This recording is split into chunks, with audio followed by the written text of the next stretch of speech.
Hello everyone, this is VR Paper Learning YouTube channel. Today we are going to study about the Bernoulli's theorem and its applications. So let's study about this. It was derived by Swiss mathematician Daniel Bernoulli, and the theorem states that the total mechanical energy of the flowing fluid and that comprising the energy associated with the pressure and the gravitational potential energy of the elevation and the kinetic energy of the fluid remains constant. Means कि कोई भी एक fluid जो है वो अगर flow कर रहा है इन द स्ट्रीमलाइन फ्लो में स्ट्रीमलाइन फ्लो होता क्या है, that is the steady flow if the velocity of the particles of each layer are equal. Means हर लेयर की जो वेलोसिटी होगी, हर लेयर की जो पार्टिकल्स होंगे उनकी वेलोसिटी अगर सेम होगी, दैट इज तो आपके पास वो फ्लो कौन सा होगा, स्ट्रीमलाइन फ्लो. तो ऐसा फ्लो जो कि स्ट्रीमलाइन फ्लो हो उसमें pressure energy, kinetic energy and potential energy, इनका जो सम रहेगा that will be constant. Mathematically it is equal to pressure energy kinetic energy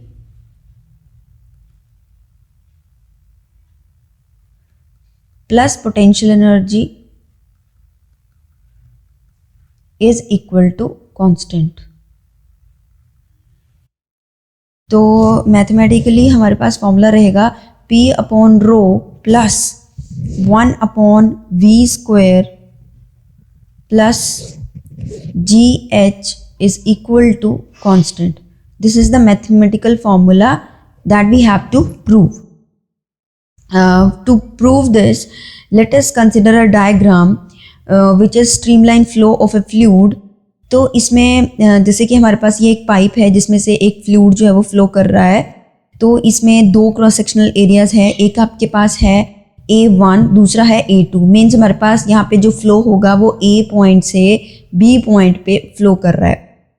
तो जो A पॉइंट पे सपोज लेट जो A पॉइंट पे हमारे पास पैरामीटर्स हैं वो हैं P1, A1 and H1 and V1. ठीक है, तो ये हमारे पास पैरामीटर्स जो हैं ये क्या है, pressure P1 and area of cross section A1, height is h1 from the ground level and v1 is the velocity of the particles at point A. तो लेट अगर ऐसे ही पैरामीटर्स मैं कंसिडर करूं एट B, तो B पे हमारे पास parameters क्या क्या हैं, P2, A2, V2 and H2. Pressure, area of cross section, velocity of the particles at point B and H2 is the height from the ground level. Now अब जैसे कि यहाँ पे जो फ्लो है वो फ्रॉम A to B है, तो let us consider the pressure energy at point A is P1. Let the force be applied at point A. Force be applied at point A that is equal to P1 into A1. Means जो हमारे पास force होता है, force is equal to pressure multiply by area. So therefore at point A pressure is P1 and area is A1. तो therefore F force is equal to pressure into area. Now the distance travelled by particles at point A in 1 second. देखो हमारे पास जो distance travelled रहेगा, distance travelled by particles of the fluid in 1 second, that is at point A is equal to, अब हमारे पास जो distance का फॉर्मूला होता है that is velocity into time taken. Velocity हमारे पास क्या है V1 और टाइम हमारे पास क्या है 1 सेकेंड. तो डिस्टेंस कितना रहेगा हमारे पास V1. नाउ तो वर्क डन हमारे पास क्या रहेगा, work done at point A is equal to force multiply by displacement. ठीक है, तो फोर्स कितना था P1 A1 और डिस्प्लेसमेंट और you can call it the distance covered कितना है हमारे पास यहाँ पे V1। तो work done at point A जो है वो किसके इक्वल आ जाएगा P1 A1 एंड V1 के इक्वल। तो सिमिलरली जो work done at point B आ जाएगा वो आपके पास आ जाएगा P2 A2 and V2। Now the net work done हमारे पास क्या रहेगा, अब यहाँ पे नेटवर्क डन रहेगा difference between the work done at point A and V। तो ये रहेगा आपके पास P1 A1 V1 minus P2 A2 V2। तो नाउ अब हम यहाँ पे एक अनदर कॉन्सेप्ट ऐड करेंगे according to the continuity equation of continuity। तो हमारे पास हमें रिलेशन एक पता है that is A1 V1 is equal to A2 V2 is equal to m upon rho. ये हमारे पास इक्वेशन ऑफ कॉन्टिन्यूटी ने रिलेशन प्रोवाइड करा है। तो इसके अकॉर्डिंग यहाँ पे जो टोटल नेट वर्क डन था उसमें A1 V1 और A2 V2 को हम क्या पुट कर देंगे m अपॉन रो। तो हमारे पास जो W total net work done था तो वो हमारे पास क्या बन जाएगा P1 m upon rho minus of P2 m upon rho. तो this is the net work done by the pressure energy. ये जो वर्क डन है वो कौन सा है, by the pressure energy. Now अब ये जो वर्क डन हुआ है यहाँ पे ये जो फ्लूइड की काइनेटिक एनर्जी को और पोटेंशियल एनर्जी को भी क्या करेगा, इंक्रीज करेगा। ठीक है, तो प्रेशर एनर्जी और काइनेटिक एनर्जी जो इंक्रीज होगी वो भी यहाँ पे हम कैलकुलेट कर लेते हैं। तो यहाँ पे क्या होगा, pressure energy increase in the pressure energy, increase in pressure energy and increase in kinetic energy हमारे पास क्या रहेगी। तो pressure energy potential energy, there is an increase in the kinetic energy and potential energy. Pressure energy तो हम already calculate कर चुके हैं, प्रेशर एनर्जी के कारण जो वर्क डन था। तो this is shown by the equation 1। तो हमारे पास यहाँ पे जो इंक्रीज इन पोटेंशियल एनर्जी है और काइनेटिक एनर्जी है वो क्या रहेगा, पोटेंशियल एनर्जी का फॉर्मूला क्या होता है mgh। तो हमारे पास यहाँ पे एट 2 डिफरेंट पॉइंट्स यहाँ पे डिफरेंट हाइट्स हैं h1 एंड h2। बाकी जो m और g की वैल्यू रहेगी वो तो रहेगी दोनों constant eight point a and b। तो हमारे पास ये क्या रहेगा, अब हमारे पास h2 is greater than h1 है तो ऑब्वियसली पोटेंशियल एनर्जी h2 पे ज़्यादा होएगी। तो this is equal to mgh2 minus mgh1. This is increase in the potential energy from point between the 2 points A and B. तो increase in kinetic energy हमारे पास क्या रहेगा, kinetic energy का फॉर्मूला क्या होता है, हाफ mv स्क्वायर। तो this is equal to half mv2 square minus half of mv1 square. तो this is increase in the kinetic energy. Now here we will apply the work energy theorem।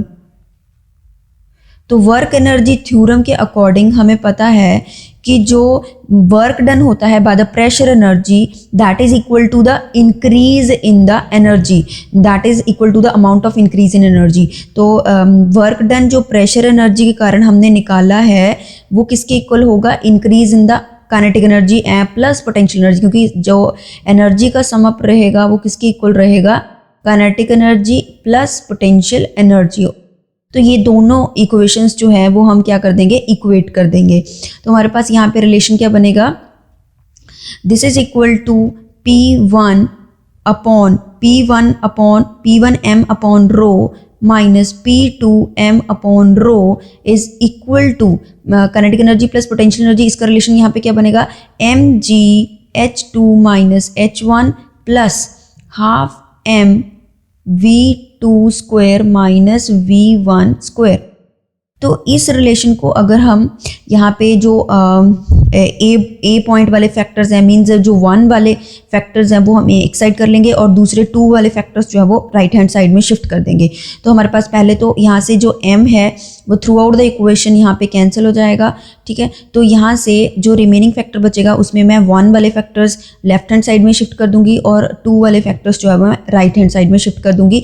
तो हमारे पास यहाँ पे क्या बचेगा, P1 upon rho plus जी, यहाँ से m cancel हो जाएगा तो यहाँ से क्या बचेगा GH1 प्लस यहाँ से क्या बचेगा half of V1 square that is equal to, अब मैं 2 वाले फैक्टर्स जो है वो राइट हैंड साइड में शिफ्ट कर रही हूँ तो P2 अपॉन रो प्लस यहाँ से क्या बचेगा GH2 और यहाँ से क्या बचेगा हाफ V2 स्क्वायर। तो यहाँ से हमें इक्वेशन क्या यहाँ से सिग्निफिकेंस प्रोवाइड कर रही है कि P upon rho plus GH plus half of V square is always equal to 0। मतलब हम यहाँ पे पैरामीटर्स चाहे 1 ले चाहे 2 ले, मतलब चाहे पॉइंट A पे पैरामीटर्स जो थे वो थे P1, H1 एंड V1, और चाहे हम पॉइंट B पे चले जाएं जहाँ पे पैरामीटर्स जो है वो चेंज होके P2, H2 एंड V2 बन जाते हैं, बट वो हमारे पास यहाँ पे जो सम रहेगा उनका एनर्जीज का वो हमेशा क्या रहेगा, कांस्टेंट रहेगा। दैट मीन्स जो हमने यहाँ पे मैथमेटिकल फॉर्मूला लिखा था तो हमारे पास रिलेशन क्या यहाँ से आउटपुट में आएगा, P upon rho plus GH plus 1/2 of V square is always constant, ठीक है। So that was the expression of the Bernoulli's theorem कि जो हमारे पास pressure energy plus potential energy plus kinetic energy का सम अप रहेगा इन तीनों terms का, वो हमेशा क्या रहेगा, कांस्टेंट रहेगा। That was the statement of the Bernoulli's theorem. Now let's discuss about 2 applications of the Bernoulli's theorem। तो सबसे पहले जो एप्लीकेशन लेके चलते हैं that is burning of the Bunsen burner. Bunsen burner जो है वो कैसे यहाँ पे ग्लो होता है, तो यहाँ से जैसे एक नोजल होगी जहाँ से आप जो भी यहाँ से गैस पास कर रहे हो to light up the Bunsen burner, यहाँ से जो है वो गैस जितनी वेलोसिटी के साथ यहाँ से आप उसको एंटर करवाओगे, पास करवाओगे, तो वेलोसिटी अगर ज़्यादा होगी तो अंदर प्रेशर जो है वो कम हो जाएगा, क्योंकि आपको पता है कि यहाँ से उसका जो सम रहेगा काइनेटिक एनर्जी मतलब वेलोसिटी का जो सम रहेगा प्लस जो पोटेंशियल एनर्जी और जो प्रेशर एनर्जी का सम रहेगा वो हमेशा क्या रहेगा, कांस्टेंट रहेगा। अगर वहाँ पे वेलोसिटी इंक्रीज कर रही है तो दैट मीन्स वहाँ पे जो उसका प्रेशर है वो इनसाइड द बंसन बर्नर वो क्या हो जाएगा, रिड्यूस हो जाएगा। तो अगर उसका प्रेशर वहाँ पे रिड्यूस होगा तो यहाँ से एयर जो है वो यहाँ से पास ऑन होगी इनसाइड द, क्योंकि आपको पता है कि जो एयर है वो फ्लो करती है from high pressure to low pressure, तो low pressure inside the Bunsen burner है, यहाँ पे एयर जो है वो इसके थ्रू, इस डायरेक्शन के थ्रू यहाँ से एंटर होगी। और अगर यहाँ से हमारा क्या पास हो रही है, जो भी गैस हम अपने बर्नर को ग्लो अप करने के लिए यूज़ कर रहे हैं, वो उन दोनों का जो मिक्सचर है due to the low pressure inside the burner वो अपवर्ड डायरेक्शन में गैस जो है वो मूव करना स्टार्ट कर देगी और यहाँ से आप अपने बर्नर को क्या कर सकते हो, लाइट अप कर सकते हो, ठीक है। तो that was the application of the Bernoulli's theorem. Let's move to the another application of the Bernoulli's theorem that is blowing off the roofs, ठीक है। अब जैसे भी कोई भी आपके पास तूफान आता है तो आपकी जो रूफ है वो ब्लोन ऑफ हो जाती है, बट जो हमारी वॉल्स हैं वो रिमेन एज इट इज़ रहती हैं विदाउट मतलब जो तूफान है वो हमारी वॉल्स को कोई डैमेज नहीं करता। वो क्यों होता है कि जैसे ही विंड जो है वो हाई वेलोसिटी के साथ मूव करती है, ठीक है, तो हाई वेलोसिटी है, इट मीन्स कि जो रूफ का प्रेशर है वो क्या हो जाएगा, लो हो जाएगा, क्योंकि आपको जैसे मैंने अभी बताया कि according to the Bernoulli's theorem अगर वहाँ पे वेलोसिटी इंक्रीज होती है तो वहाँ पे प्रेशर क्या होगा, रिड्यूस होगा। तो अगर विंड की वेलोसिटी बहुत ज़्यादा होगी तो वहाँ पे रूफ का प्रेशर बहुत लो हो जाएगा, but inside the roof means जो हमारे घर के हाउस के अंदर जो प्रेशर होगा वो हाई होगा। तो due to the pressure difference between the roof and below the roof, तो वहाँ पे जो हमारी रूफ है वो क्या हो जाती है, ब्लोन ऑफ हो जाती है, क्योंकि वहाँ पे अपवर्ड फोर्स जो है वो एक्ट करता है due to the pressure difference. तो अपवर्ड फोर्स एक्ट होने के कारण जो हमारी विंड है वो हमारे जो रूफ को क्या कर देती है, ब्लोन ऑफ कर देती है without damaging the walls of the house. So that was the another application of the Bernoulli's theorem. So that was all about the Bernoulli's theorem and its applications. If you like the video, then please subscribe our channel, and please do share our video with your friends also, and please don't forget to press the bell icon so that you can update with our new videos. So thank you so much for watching my video. Thank you.